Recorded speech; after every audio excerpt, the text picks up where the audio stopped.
ఆనాడు తీసుకున్నటువంటిది. మీ దగ్గర ఇంటర్నల్ సర్వేలు ఉంటాయి, ఎక్స్టర్నల్గా ఆర్గనైజేషన్స్ చేసినటువంటి సెఫాలజిస్టులు చేసినటువంటి సర్వేలు ఉన్నాయి, ఇంటెలిజెన్స్ రిపోర్ట్స్ కూడా ఉన్నాయి. ఆ రిపోర్ట్లన్నిట్లలో కూడా డిఫరెంట్ ఒపీనియన్ కనిపించిందా? లేదు మారిస్తేనే బాగుండేది, మనం దీని గురించి సెకండ్ థాట్ చేయాల్సిన అవసరం ఉండే అనేది ఎప్పుడూ అనిపించలేదు? లేదు, సర్వేలు చాలా అంటే ప్రజలు ఎంత డైనమిక్గా ఉన్నారంటే కరెక్ట్గా ఎన్నికల కంటే ముందు అంటే 3 నాడు ఫలితాలు వస్తే నవంబర్ 3 వరకు కూడా, నవంబర్ అంటే ఓ నెల రోజుల ముందు వరకు కూడా అటువంటి వాతావరణం కానీ, ఎన్నికల స్కెడ్యూల్ వచ్చేంత వరకు కూడా అటువంటి వాతావరణం కానీ, మేము ఏ సర్వేలు చేసినా డెఫినెట్గా 75+ కనిపిస్తూ ఉన్నాం. మేము 75+ గెలిచేటువంటి వాతావరణం కనిపిస్తూ ఉన్నది.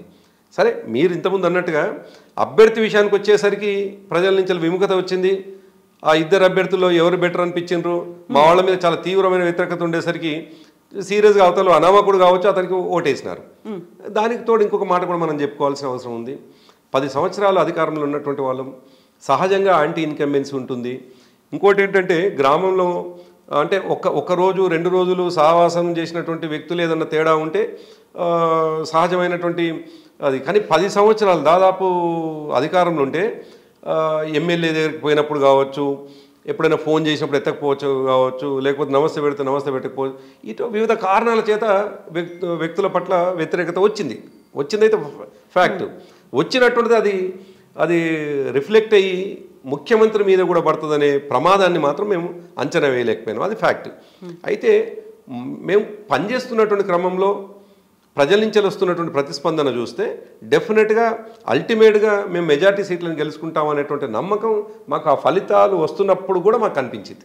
ఇప్పుడు మీరు ఒక మాట అన్నారు, ప్రజల్లో వ్యతిరేకత ఉంది, ఈ క్యాండిడేట్ కాకుండా ఇంకో క్యాండిడేట్ అయితే బాగుండేది, స్థానికంగా ఉన్న ఎమ్మెల్యే బాలేడు కాకుంటే సీఎం కేసీఆర్ కావాలి. స్థానికంగా ఉండే ఎమ్మెల్యేలని ఓడించిన తర్వాత సీఎంగా కేసీఆర్ ఎలా అవుతాడని అనుకున్నారు? ఏ స్ట్రాటజీ ఉంది అసలు ఆ టైంలో మీకు? మా స్ట్రాటజీ కంటే కూడా ఈ ప్రశ్నని మేము మా క్యాడర్ని అడగాలి. ఎవరినన్నా ఎమ్మెల్యే ఇష్టం లేదు అని ఎవరినైతే వ్యవహరించి ఉంటుంటే మా క్యాడర్ని అడగాలి, లేదు ప్రజలన్నా అప్పీల్ చేయాలి. అయ్యా మీకు నేనేమంటున్నా, ప్రజల్ని అప్పీల్ చేయాల్సింది ఏంటంటే కేసీఆర్ గారు మీకు ఇష్టమే కదా, మీ ఎమ్మెల్యేని ఓడగొట్టుకుంటే కేసీఆర్ ముఖ్యమంత్రి ఎట్లయితాడు అని ఆ లాజిక్ మిస్ అయ్యి మీరు మీ ఎమ్మెల్యేని ఓడగొట్టుకుంటారు కూడా ఇవ్వకుండా ఇక్కడ ఉన్నటువంటి స్థానిక ఎమ్మెల్యేలందరినీ ఓడించిన తర్వాత మీరు చెప్పినట్టుగా ఆయనే సీఎం కావాలనుకున్నప్పుడు ఎలా అవుతారు? ఈ అంచనాలు, ఈ సర్వేలన్నీ మీ దగ్గర ఉండుంటాయి కదా. మీరు అన్నట్టుగా 30 నవంబరు ఓటింగ్ జరిగింది. ఆ రోజు సరిగ్గా నవంబర్ 22, 23వ తేదీ నుండి ఈ మాట వినపడుతుంది అక్కడక్కడ. మేము నిజంగా కూడా ఆశ్చర్యపోయినాం. కానీ అప్పటికి ఎన్నికల యుద్ధంలో ఉన్నాం. ఆ యుద్ధంలో నిజంగా కరెక్ట్ చేసుకునేటువంటి అవకాశం కూడా లేదు. ఇంకా మేము ముందుకు పోవడమే తప్ప ఎన్నిక రావడానికి ఏం లేదు. అభ్యర్థులు ప్రకటన అయిపోయింది, నామినేషన్లు అయిపోయినాయి. ఇంకొక 7 రోజులైతే ఓటింగ్కే పోతుండ్రు అంటుండగా మనం చేయగలిగింది ఏం లేదు. ఇంకా చేయాల్సింది ఏదన్నా ఉంటే ఆ అభ్యర్థికి సపోర్ట్ చేయడానికి అన్ని రకాల మేము చూసుకోవాల్సిందే తప్ప ఇంకా చేయగలిగింది ఏం లేదు. కాబట్టి మీరు అనేటువంటి ప్రశ్న మాకు చాలా స్పష్టంగా కనిపిస్తూ ఉంది. ఒక 7 రోజుల ముందు నుంచి మావాడు ఓడిపోవాలి, కేసీఆర్ ముఖ్యమంత్రి కావాలి, ఈ లాజిక్ ప్రజలు మిస్ అయినరు, మా క్యాడర్ మిస్ అయింది. అందుకే మేము ఇవాళ ప్రతిపక్షంలో కూర్చున్నాం. ఆ లాజిక్ మిస్ అయిన కారణం చేతనే ఇవాళ మేము ఓటమి చెందినాం. నిజానికి మా క్యాడర్ ఒకవేళ మా వాడి మీద ఎంత కోపం ఉన్నా, మా వాడు మమ్మల్ని పట్టించుకోకపోయినా, మాకు పదవులు అవకాశం వస్తే రాకుండా చేసినా, లేదు ఆర్థికంగా మమ్మల్ని ఇబ్బంది పెట్టినా, మాకు ఇష్టం ముఖ్యమంత్రి కదా, ఈయన గెలిస్తే ఎంత గెలవకపోతే ఎంత, ఈయన గెలిస్తే మాకు అయ్యే నష్టమేముందని అనుకొని ఉంటే మేము మెజార్టీ సీట్లు గెలిచేవాళ్ళం. గెలిస్తే ఎంత గెలవకపోతే ఎంత అనుకున్నప్పుడు 5 ఏళ్ల పాటు ఉండేది అక్కడ అదే స్థానిక ఎమ్మెల్యే, అదే కార్యకర్తలు, అదే క్యాడరు, అదే హార్డ్ కోర్గా ఉద్యమ సమయం నుంచి ఉన్నవాళ్ళు అక్కడ హర్ట్ అయ్యారు. ఎట్ ద సేమ్ టైం ప్రజలకు సంబంధించి కూడా ప్రతిసారి సమస్య వచ్చిన వెంటనే సీఎం కేసీఆర్ దాకా రాకూడదు. ఎందుకంటే డీసెంట్రలైజ్ చేశారు, పవర్స్ అన్నీ కూడా ఎమ్మెల్యేలకు ఇచ్చిన తర్వాత స్థానికంగా ఎమ్మెల్యేలు ఉంటారు అనుకున్నప్పుడు ఇన్ని తెలిసిన తర్వాత కూడా కరెక్ట్గా మీరు అన్న లాజిక్ మేము మిస్ అయినాం. మేము మనుషులం కదా, డెఫినెట్గా ఏం రోబోట్లం కాదు, ఏదో మిషన్ ఆన్ చేస్తే రోబోటిక్గా పోయేటువంటి పరిస్థితి ఉండదు. మనుషుల ఆలోచనలో కొన్ని సందర్భాల్లో కొంత అంచనాలు తప్పు కావచ్చు, అదే జరిగి ఉండవచ్చు. మీరు అన్నట్టుగా ప్రజలకు అందుబాటులో ఉండాల్సినటువంటి ఎమ్మెల్యే, క్యాడర్ని చూసుకోవాల్సినటువంటి ఎమ్మెల్యే, ఏదైనా ఇబ్బంది అయితే ఇమీడియట్గా తెలంగాణ భవన్కో కేసీఆర్ గారిని తట్టే అవకాశం ఉండే అవకాశం లేదు. మరి అటువంటి సందర్భంలో మేము గెలిపించాల్సిన వ్యక్తే మాకు అనుకూలంగా లేకపోతే ఈ నిమిషానికి మాత్రం థ్రెట్ ఈ అభ్యర్థి కదా అని చెప్పేసి ఫీల్ అయినారు కాబట్టి అతన్ని ఓడగొట్టినరు, మెజారిటీ పోయేసరికి మేము ఓడిపోయాం. అందుకే ఇవాళ అధికారంలో లేము అని అంటే మీరు చెప్పినట్టుగా ఎవరైతే ఇప్పుడు 3-4 రకాల ఫ్యాక్టర్స్ కనిపించినాయి కవిత గారు. ఒకటి, మా నాయకులు ఎవరైతే ఉన్నారో మా అభ్యర్థి గెలిస్తే మేము మాకు అయ్యే లాభం ఏంది, ఇంకా ఈయన గెలవడం ద్వారా మేము నష్టపోతాం అనుకున్నది ఒక ఫ్యాక్టర్ అయితే, రెండవది కొందరు అభ్యర్థుల విషయంలో ఒకవేళ ఈయన గెలిచినట్లయితే మేము 5 ఏళ్ళు మా కాన్స్టిట్యూన్సీలో ఉండలేమేమో అని భయపడ్డటువంటి వాళ్ళు కొందరు ఉన్నారు. ఎస్, నేను ఫ్యాక్ట్ మాట్లాడి ఇవాళ ఏం ఇబ్బందులు ఏం లేవు, ఎందుకంటే ఉన్నటువంటి ఫ్యాక్ట్ అది. ఇవాళ మేము అది ప్రతిపక్షంలో కూర్చోవడానికి కారణమైనటువంటి వాళ్ళ కోసం కూడా డెఫినెట్గా మాట్లాడుకోవాలి కదా. సో మా సెకండ్ క్యాడర్ ఇది కూడా అనుకున్నారు. మా సెకండ్ క్యాడర్ ఎమ్మెల్యే తర్వాత ఉన్నటువంటి వాళ్ళు ఒకవేళ ఈయన గెలిచినట్లయితే 5 ఏళ్ళు మేము నియోజకవర్గంలో కూడా ఉండలేము అని కొంతమంది కోసం, అందరు కాదు కొంతమంది కోసం, ఒక 10-12 మంది కోసం అనుకుందాం. కొందరి కోసం ఏమో ఈయన కోసం మేము కష్టపడడం ద్వారా మాకు వచ్చేది ఏముంది, ఈ 10 ఏళ్ళు ఏమొచ్చింది అనుకున్న వాళ్ళు ఉన్నారు. 10 ఏళ్ల నుంచి ఆయనే ఉన్నాడు కదా ఎమ్మెల్యే, 3వ సారి 4వసారి గెలవడంతో మాకు అయ్యే లాభైంది. చివరికి కొన్ని దగ్గరలోనేమో 3వది, కొన్ని దగ్గరలో ప్రజలే విముఖత వచ్చింది మా వాళ్ళ మీద, కొంతమంది మీద ప్రజలు వైపించలే. కేసీఆర్ గారు ఇష్టమే అవుతున్నారు, ప్రతి సందర్భంలో కేసీఆర్ గారు ఇష్టమవుతున్నారు. సెకండ్ క్యాడర్కు ఎమ్మెల్యే మీద ఇష్టం లేకపోయినా కేసీఆర్ గారి మీద ఇష్టం. సెకండ్ క్యాడర్కు ఈయన గెలిస్తే మమ్మల్ని మళ్ళీ ఏదైనా చేస్తాడు అని అనుకున్నా మళ్ళీ కేసీఆర్ గారి మీద ఇష్టం. ప్రజలకు మా ఎమ్మెల్యే మీద విముఖత ఉందనుకున్నా మళ్ళీ కేసీఆర్ గారి మీద ఇష్టం. అంటే ఎంత విచిత్రమైన విచిత్రం చూడండి.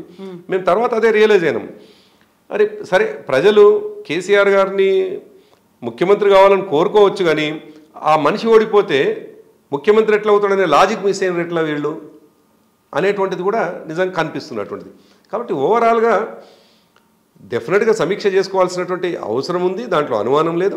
ఇంకా జరగలేదు, ఇప్పటికి జరుగుతూ ఉంది, నిరంతరం ఉంది. నేనేమంటున్నా ఒక్కరోజు సమీక్షలు 3 వారాలు గడిచి 119 నియోజకవర్గాలకు సంబంధించిన సమీక్షలు జరగాలి. గెలిచిన సమీక్ష జరగాలి, ఓడినే జరగాలి. ఎందుకంటే మెజారిటీలు కూడా తగ్గాయి ఈసారి. ఎస్, నల్గొండ జిల్లాలో అయితే మీరు చూసినారు దాదాపు ఒక్క స్థానం వచ్చింది నల్గొండకి సంబంధించి.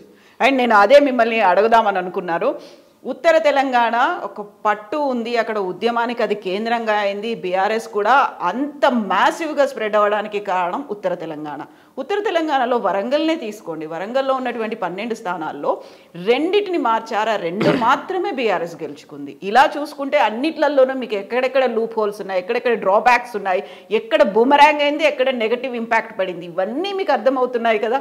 సో ఉత్తర తెలంగాణ, దక్షిణ తెలంగాణ, సెంట్రల్ హైదరాబాద్కి సంబంధించి అంటే 2-3 రకాలుగా మేము అంతర్గతంగా విశ్లేషించుకుంటే రూరల్ అర్బన్ అనేటువంటి 2 సెక్షన్గా చూసుకున్నప్పుడు అర్బన్ అనుకుంటే ముఖ్యంగా హైదరాబాద్లో ఓటర్ ఒక తీర్పిచ్చినాడు, మొత్తం మీకు ఫేవర్గానే ఇచ్చారు కదా. అదే ఒక తీర్పిచ్చినాడు.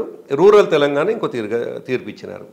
రూరల్ తెలంగాణలో కూడా మీరు చెప్పినట్టుగా మేము అభ్యర్థులు మార్చిన కాడ మాకెందుకు ఫలితం వచ్చింది, అభ్యర్థులు మారని దగ్గర కొన్ని దగ్గరలో సరే మార్చాల్సిన అవసరం లేని అభ్యర్థులు కూడా ఓడిపోయినారు నిజానికి. ఇప్పుడు మీకు ఉదాహరణకు చెప్తాను, మహబూబ్నగర్ జిల్లాలో దేవరకద్ర అనే నియోజకవర్గం ఉంది. ఎస్, ఆ నియోజకవర్గంలో నిజానికి అక్కడ ఉన్నటువంటి ఆల వెంకటేశ్వర రెడ్డి గారి మీద అసలు చిన్న కంప్లైంట్ లేదు. కార్యకర్తలకు 24 గంటలు అక్కడే ఉంటాడు, ఆయన అక్కడే అందుబాటులో ఉంటాడు. ఎటువంటి అవినీతి ఆరోపణలు లేవు, వేరే వ్యాపకాలు కూడా లేవు. కానీ ప్రజలు ఎందుకో డిఫరెంట్గా నిర్ణయం తీసుకున్నారు, ఓడించినారు.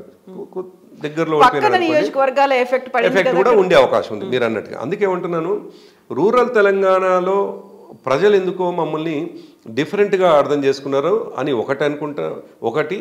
రెండవది మా ఎదుటి పార్టీ చేసినటువంటి ప్రచారంలో కూడా పడ్డారు. వాళ్ళు చేసినటువంటి దుష్ప్రచారం, గోబెల్ని మించి ప్రచారం చేసినారు, ఇష్టం వచ్చిన ప్రచారం చేసినారు. సరే, ఒకటేమో ప్రచారం చేసి సక్సెస్ అయినారు. రెండవది వాళ్ళ పథకాల విషయంలో ఇప్పుడు మేము ఇచ్చినటువంటి పథకాలేమో 10 సంవత్సరాలుగా ఇస్తున్నటువంటి ఉన్నాయి, వీటి కొనసాగింపు ఉంటుంది అనుకున్నారు. కానీ కాంగ్రెస్ ఇచ్చినటువంటి హామీలు కొత్త పథకాల్లాగా కనిపించినాయి, అది అట్రాక్టివ్గా కనిపించినాయి. సరే, పక్కనే కర్ణాటకలో ఫెయిల్ అయింది అనే విషయాన్ని వాళ్ళు అర్థం చేసుకోలేకపోయినారు. కర్ణాటకలో వచ్చినటువంటి సంక్షోభం, కర్ణాటకలో ఎదుర్కొంటున్నటువంటి సంక్షోభం, అక్కడ ఉన్నటువంటి రాజకీయ పరిస్థితులు, ఆర్థిక పరిస్థితులు ఇవన్నీ వీళ్ళకి అర్థం చేసుకోలేదు. కానీ కొత్త పథకం కనిపించగానే అరే ఇది మాకు లాభం అవుతుందని చెప్పేసి పథకాలకి ఎక్స్టెన్షన్ అనేది కూడా మీరు క్యాంపెయినింగ్ చేశారు కదా, 10,000 ఇస్తా అంటే 15,000 ఇస్తామన్నారు అనేది. అవును కదా, కొన్ని కూడా ఉన్నాయి కదా. అయితే రూరల్ తెలంగాణ ఎందుకో అమాయకంగా రెస్పాండ్ అయింది అనిపించింది. రూరల్ తెలంగాణ ఈ అమాయకపు ఆలోచనల నుంచి వెళ్ళి ట్రాప్లో పడిపోయినరేమో, ఆ ట్రాప్ నుంచి వెళ్ళి ఫలితాలు వచ్చేసరికి అతాశులయ్యి ఇవాళ అరే కేసీఆర్ని ఓడగొట్టుకున్నాం కదా అనే బాధతో ఇవాళ రూరల్ తెలంగాణ కనిపిస్తూ ఉంది. కారణం చూస్తారు, ఇంకొక 2-3 నెలల్లో ఎవరైతే అంటే ఆదమర్చి ఓటేయడం ద్వారా జరిగినటువంటి నష్టం ఏదైతుందో ఫలితం డెఫినెట్గా కనిపిస్తుంది కరెంటు రూపంలో. అదేవిధంగా ఆ మన 200 యూనిట్ల కరెంటు రూపంలో చాలా ఉన్నాయి ఇష్యూస్. చాలా దాదాపు వాళ్ళు చేసినటువంటి హామీలు అయితే 1,30,000 కోట్లు వాళ్ళు సంవత్సరానికి. 1,30,000 కోట్లు ఇవాళ ఆయన్నే చాలా స్పష్టంగా చేతులు ఎత్తేసినాడు. ఆయన అసెంబ్లీలో చేతులు ఎత్తేసినాడు. అందుకే అదొక శ్వేతపత్రం అనేటువంటి ఒక కార్యక్రమం